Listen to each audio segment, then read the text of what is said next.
Welcome back. Now, South African business organizations are hopeful that the country will seize the opportunities that come with hosting the summit.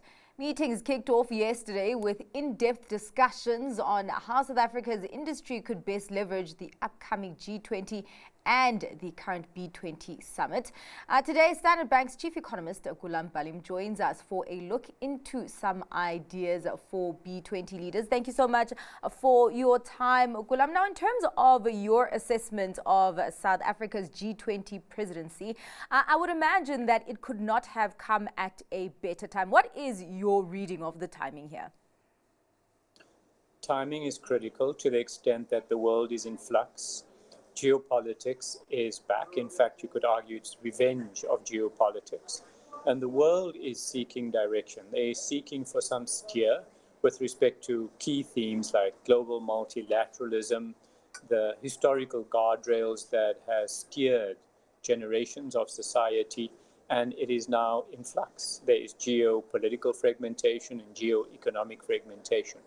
And it's causing both business and governments, as well as other elements like civil society, to re-establish the idea of a new set of norms that is going to guide society.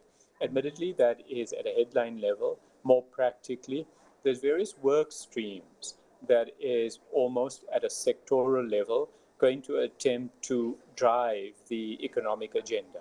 Now, let's talk about then B20's role in shaping policy here, as of course we do have the actual G20 summit taking place later this year.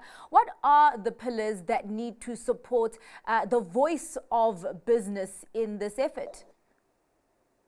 So the B20 represents businesses or the business constituency from the various nations that compose that assembly, firstly.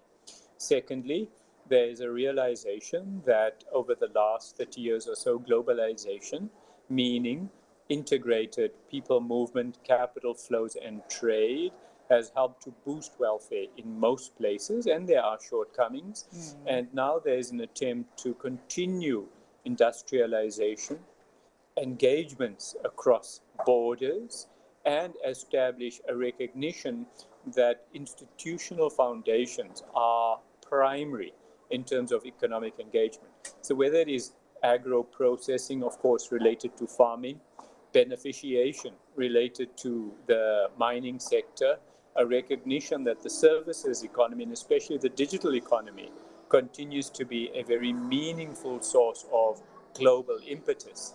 That is all pointing to where the business agenda is going to coalesce around. It's quite interesting, Goolam, because you talk about an increasingly fragmented world, but also the fact that we are working for more integration here. Does it not feel like we could maybe be swimming against the tide here? If you recognize that, for instance, 8 of the world's 10 fastest growing trade corridors exclude the United States. If you also consider that, for example, in 2025, global trade will continue to expand at around 3 to 5%. It signals to you that while at a headline level there is disentangling between, let's say, the United States and its historical allies across the Atlantic, there is also frictions between the United States and continental North America, meaning Canada and Mexico. There is still deeply collaborative efforts, economic endeavors that are taking place that can provide a counterweight to the growth suppression of the United States. Well, let's speak about the message that South Africa is trying to communicate to the rest of the G20. What economic muscle is South Africa standing on here as it speaks to global investors? So the economic muscle is not South Africa's alone. In other words, who would have thought you'd find a situation where the developed world, and let's say Europe, is throwing its arms around the global south. In other words, the frictions between US and the European continent is compelling Europe to forge alliances with the global south. So you kind of almost suggesting there's an expanded BRICS plus membership now that includes the developed world, just to give you some context, or even the global south coalescing with the developed world forged out of US muscle. So in that respect, I think South Africa, as host of the G20 this year, finds itself with a moment where there are alliances being forged that ordinarily wouldn't have happened if there was not the US muscle diplomacy. And secondly, I think South Africa has got gravitas on the continent as an honest broker and an ally to various African nations. And I think that lends itself to the notion that South Africa is not a big brother, but it's collegiate alongside other African nations and will push an African agenda as opposed to purely a South African agenda.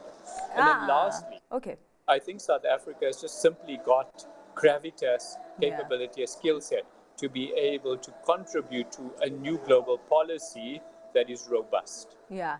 It's quite interesting that you also talk about, South Africa's gravitas in terms of lobbying for the rest of the continent, because I was going to ask, because of all the scrutiny that South Africa has been under, it would seem like quite a task to be fighting for its own economic inclusion, but also the inclusion of the rest of Africa. So it is good to hear that it actually is in a sweet spot in terms of the position that it has on the global front to fight for all interests. Now, just lastly, as we wrap up the conversation, what do you hope that this year's G20 leaves behind for South Africa to build on beyond the G20 presidency?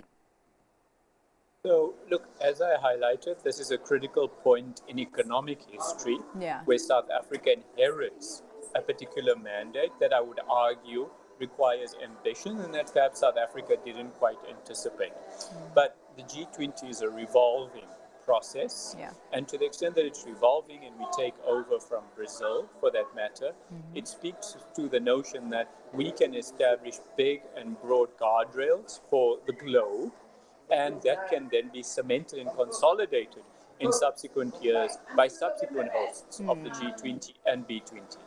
All right. Well, thank you so much for your time and for your insights there, Goolam, and all the best with the rest of the engagements at the B20 summit.